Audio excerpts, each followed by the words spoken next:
everybody, it's that Rachel. Welcome back. Welcome.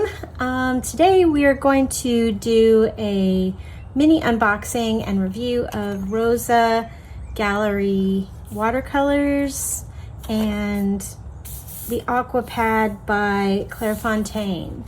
I'm looking at researching for you guys the best budget kit for beginning watercolorists to help you guys begin to grow in your art and not feel limited by your supplies if you're having to use student grade supplies or less pricey supplies. So yeah, today we're going to look at Rosa Gallery. I went ahead and bought this with my own money. I'm not sponsored in any way by any companies of any kind, but this is for you guys. We're gonna swatch them out. We're gonna see what we think. I have never tried these paints before. I have never used these paints, so this will be very exciting for all of us. I also am going to do the swatching and the different mixing and trying things out on an Aqua Pad. We might do a piece of artwork included in this video as well.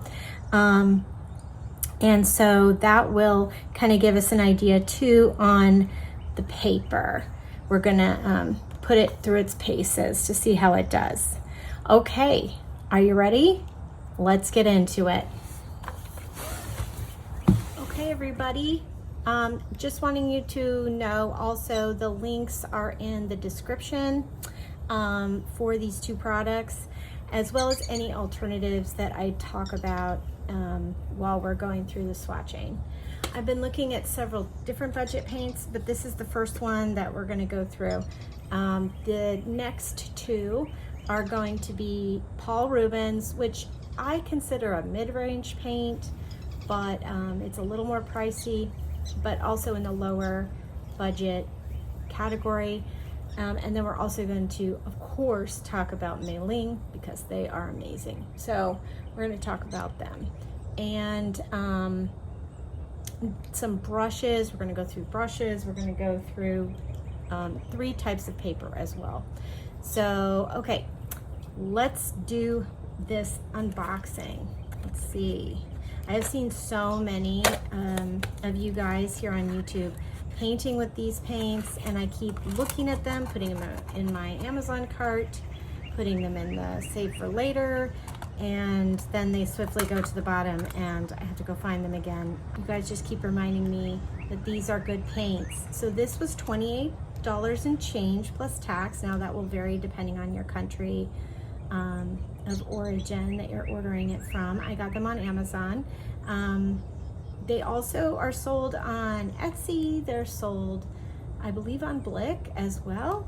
Very high quality paints from what I hear, but we are going to test them. Okay, so here we got this nice box. I'm really a fan of the box. It's a good size. It feels good. This is my favorite size of box because you can fit 12 paints in here. You can actually fit more, I believe, because this has 3 rows. Look at that.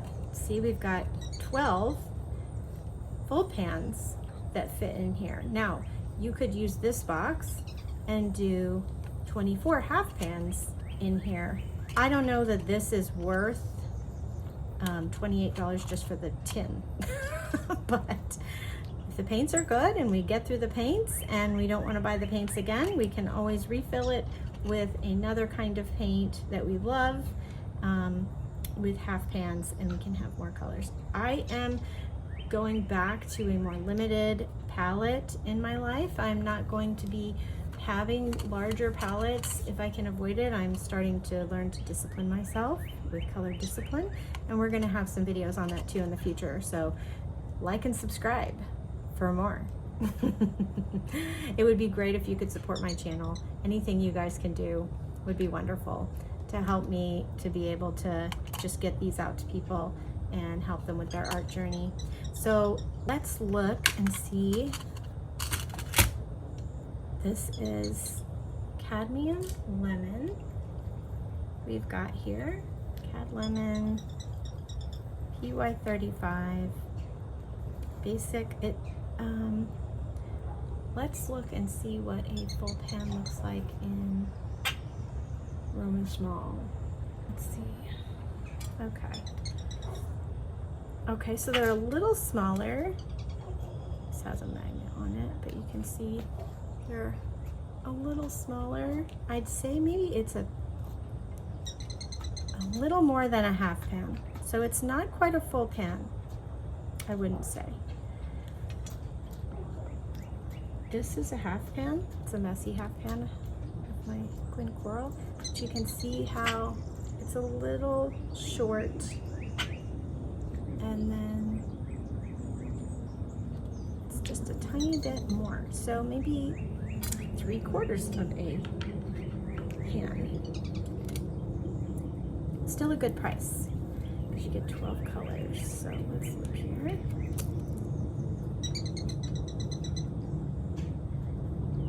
Let's get the rest of these open, and we will begin our swatching. Okay, speeding up. Let's read what it says about the set. The classic set combines the traditional colors of watercolor painting techniques. The majority of the colors, being single pigment, enable us to obtain numerous amazing pure shades when the colors are mixed. A metal case will add convenience and comfort while working in the studio or on a trip in plein air. Okay, these are made with organic gum arabic, and it says that they are made with inorganic pigments, purity, transparency, high pigment concentration, supplies artists with a wide range of colors, from airy, transparent, fully opaque, natural drying, providing easy dilution and brushing properties. These are made in, looks like, Ukraine. I believe these are from Ukraine. Yes, these are produced in Ukraine.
Here is the dried swatches mixing circle. There you go. A lot of heavy stuff going on in there, settling in, and I don't know. Very interested to see how these do when they mix intentionally. Just for comparison, here is my M-Gram. No, sorry, this is not Ingram. This is Michael Harding. So you can see when I get paints, this is what I do with them to make a palette. Once I get my palette done, I make sure they're all happy together. You can see this yellow ochre, how it works well. They kind of play, right? While on the other hand, this one you can see did not necessarily hold up. There's no real veracity in the pigment. The madder red did pretty good. It's nice. And the mass tone of this cadmium light, and the yellow is beautiful, this lemon and actually probably that's also mixed in with the other. And I do like the green, but the green has come off very dull. And the lighter green PG8 doesn't have like a yellow undertone. It's very like flat. So if you look at like the sap greens, like a Daniel Smith sap green, for example, has a really beautiful yellow undertone, but that is a 3 pigment mix. So yeah. So let's go ahead and, now this is supposedly professional grade watercolors, just like this. But we'll see how the mixes go. Hey, yeah, this is editing Rachel here, and I'm just jumping in. Rachel from the future. I just wanted to jump in and say, as I was watching this and editing it, it dawned on me that there is a distinct possibility that the pigments looked the way they did on this paper when they mingled together because of the paper. I'm just saying this to be 100% fair. I've done more research since filming this. This was all 100% first time reaction. And so some of my thoughts are just my immediate kind of response. But I have noticed that other people online, as I'm looking at other reviews of these paints, they talk about the opacity of the paints as being a struggle to kind of get past. And there is a heaviness to these paints. So that could be what I'm seeing, and then the paper just exacerbates it. This is cellulose paper. This is not 100% cotton paper.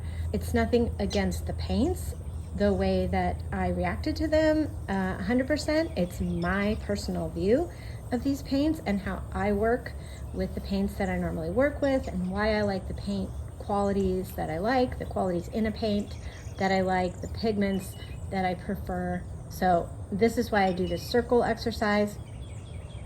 We'll go into when I do the actual exercise of the painting.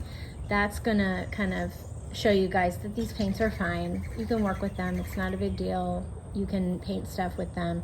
The paper's fine.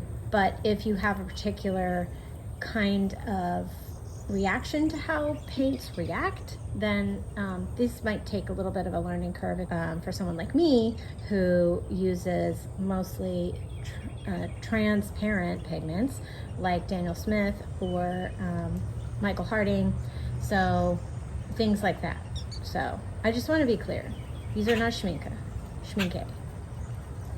however you say that, sorry. Okay guys, back to your regularly scheduled review. Okay, so we're going to do 2 triads. We're going to do a cool triad and a warm triad. And then we are going to add in some mixes here and there as we play. Up here and down here, mixing the 2 together.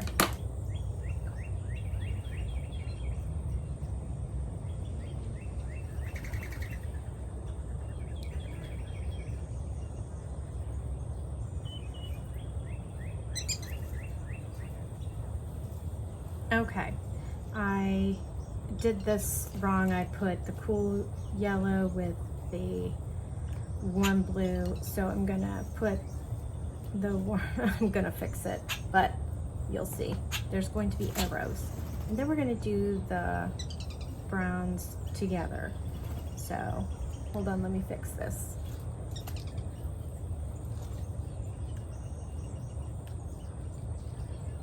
Okay. Looks a little gimpy, that's fine. And you can see how the difference though, because I was going to do that anyway, you can see how the cool mixes with the cobalt, the cool yellow, the lemon yellow. There's not a lot of difference. You can get a little more earthy tones with the more warmer yellow, which I appreciate. I like both these triads though. I think they are really pretty. I like the oranges, and I love the purples on both of them. just really pretty. Let's do the browns.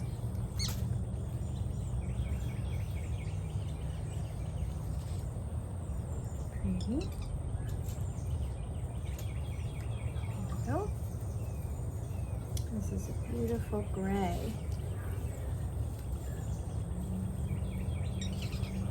I like that a lot. So this is why we did not need black. And our palette. You can always use black pen. All right.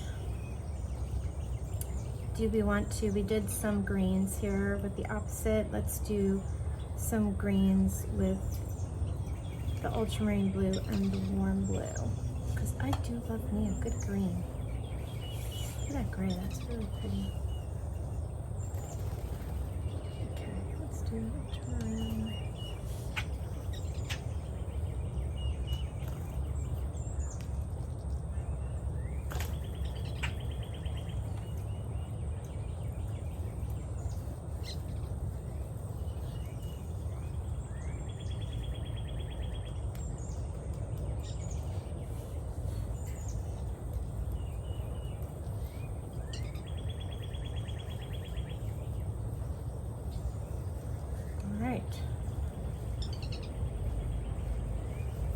Let's do this cool and warm here.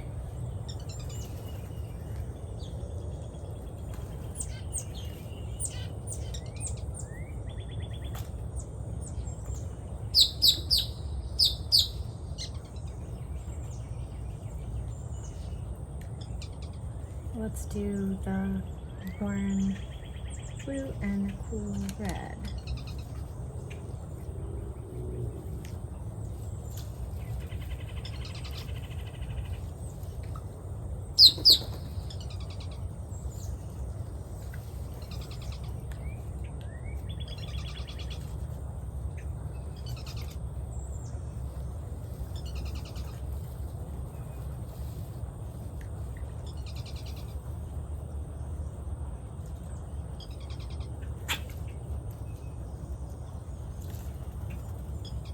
Let's mix some of the earth tones.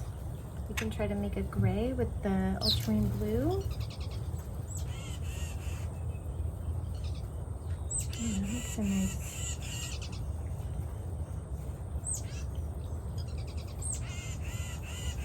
That's a pretty indigo.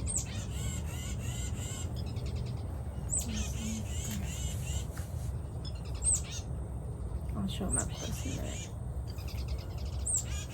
That's a beautiful gray.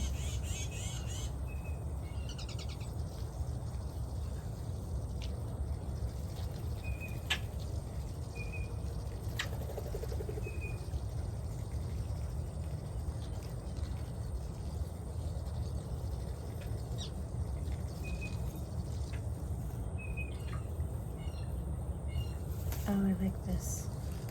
Maybe we didn't need a burnt sienna after all. That's really pretty, you guys. Look at that. Can you see it? It just made it really pretty. Let's make it bigger so you can really see it. Because some of these colors that you make when you're mixing are the prettiest colors. You can see.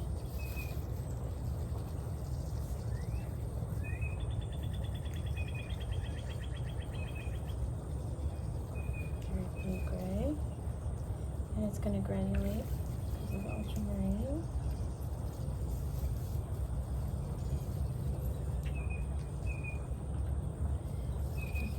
Add a tiny bit of the rose madder and make it have kind of a violet, almost like a shadow violet. I do love that color for shadows. And then let's add a little bit more sepia.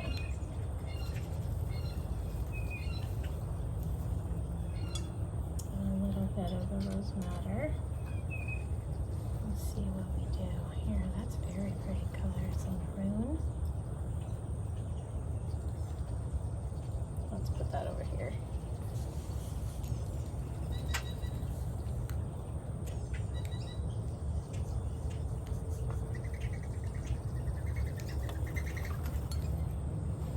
Darker.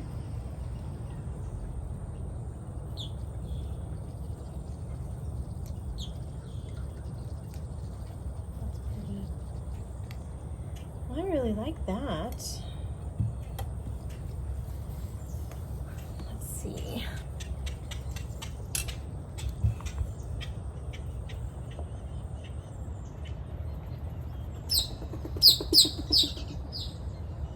Here's all the other mixes. You can make some nice earth tones with this palette.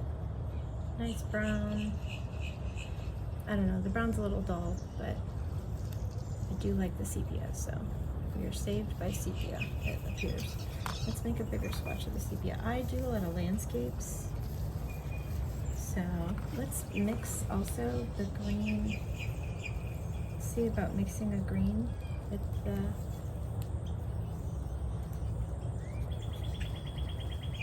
black. Let's see if that works. It's a very big sepia. Very warm. Okay, let's try to let's mix things with the black and see what happens. Since this black is in here, we may as well see if we can use it.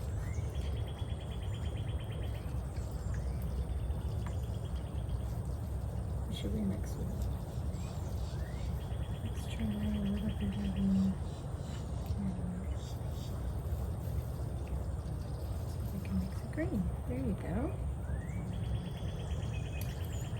Okay. Very pretty green, I might add. Ooh. Okay, so maybe the black isn't completely useless, you guys. That black makes a beautiful green. Let's try it with the other yellow.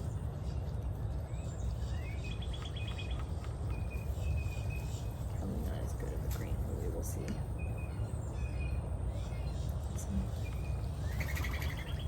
Ooh, actually, can you say olive-tastic? Look at that. Okay, this black is excessively useful.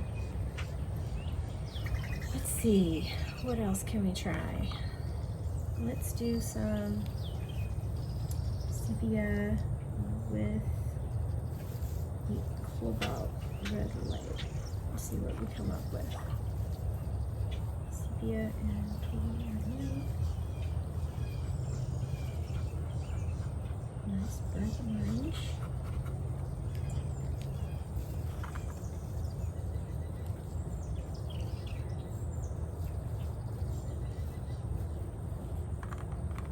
And let's try, like that, let's try one of these greens. Let's try some of this lemon yellow. With a little bit of the green here. The PGA green, not the emerald green. See if we can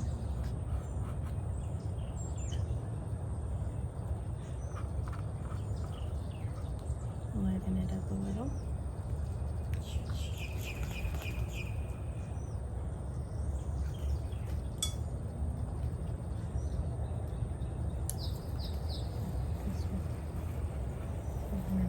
Yellow. What about a little bit of the ultramarine blue with some of the green?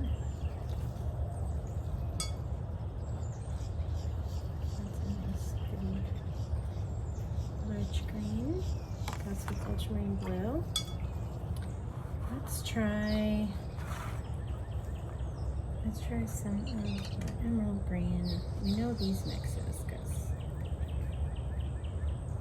they're just so much fun. Let's try a little rose madder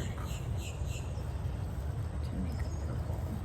Ooh, yes. That is beautiful. That's how you know you have a good palette, a good range of colors. That is a really pretty gray.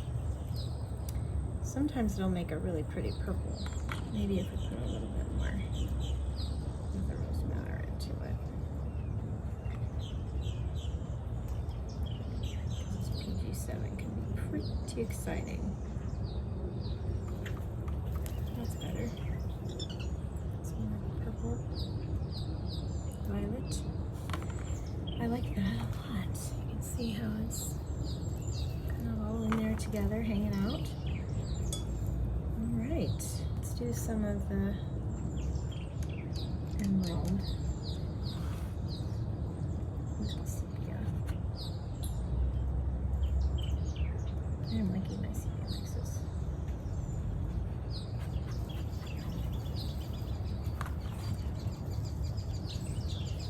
Yeah, that makes it real nice.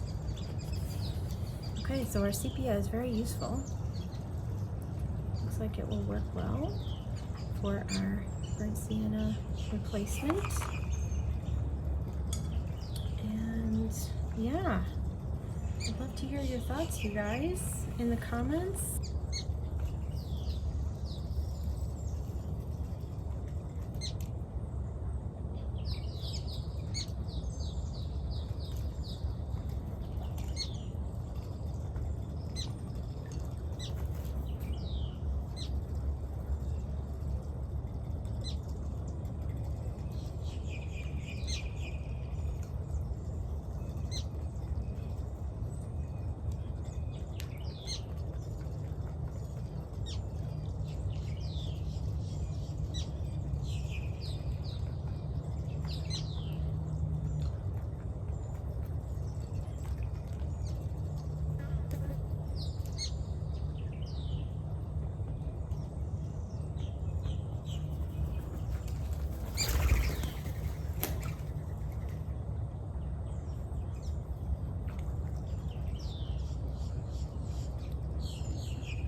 So let's see, first off the paper.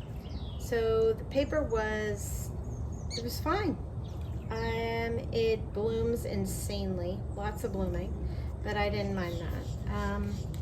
It dried really fast. Yeah, it's not, I don't know how beginners, it might get frustrating. I use Canson XL for my classes. I use it at home as well. It works really great. I've never had any problems with it. I use it quite a bit for studio experiments. I used it for my Zorn video.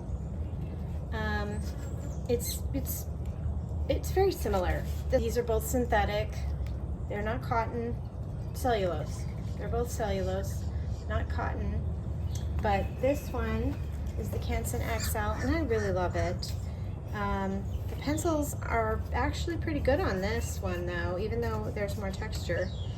You can really see the texture. This one, you can't really see the pencil texture as much. But yeah, I really enjoy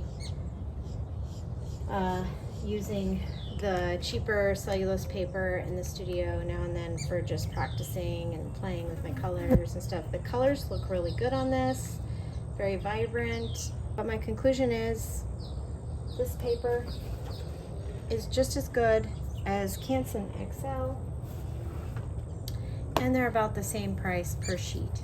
So 6 to 1, half a dozen of the other. I will put both in the links below. Back to the paints. Let's summarize how we feel about the paints. Okay, so if I'm being perfectly honest, I have to say these wouldn't be my top choice for lower priced paints, mostly because of the cadmiums in the set and the heaviness of the pigment like we talked about. They're beautiful though, the way that they lay down.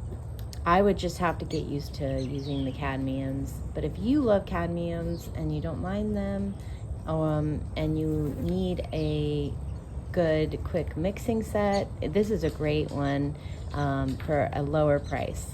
So I would definitely recommend it if you paint like that. And if you're just trying to start learning watercolor, I think it would be a good choice because it's a really good selection of colors. The only color that I would kind of say you should replace would be the yellow ochre. It's just not a very good yellow ochre, and I think you could buy like a tube of Holbein, which is my favorite yellow ochre, for like $6 for the smallest tube, and that would be twice as much as what's in this pan, so you could replace it with that. That would be my recommendation anyway. Just summing up for the paper, because I had cut in with the edit, I wanted to just kind of clarify and correct that the paper is fine. It's not as good as the Canson XL though. I still prefer the Canson XL. When I was saying they're very similar, I hadn't used it a ton. I had only used it on like 5 or 6 different things, and I've been trying to use it every day since, just like I would my Canson, and the Canson's just more flexible of a paper. I think that the Aquapad kind of mutes the colors a little bit. I'm noticing that now. So in any case, both are about the same price, and both are very prone to cauliflowering though, so don't think Canson XL is superb. It's just a very good practice paper for someone who doesn't mind a lot of blooms and is adept with their water control. So that's it for that. I hope you enjoyed this review. I know it was a really long video. I'm sorry, guys. But it was fun, and I think it was really fun exploring these paints and I hope you guys got something out of it. And yeah, I'm rambling now, so I'm gonna go because this is making no sense. It's gonna suck editing this. Okay. Hope you guys have a great day. Bye.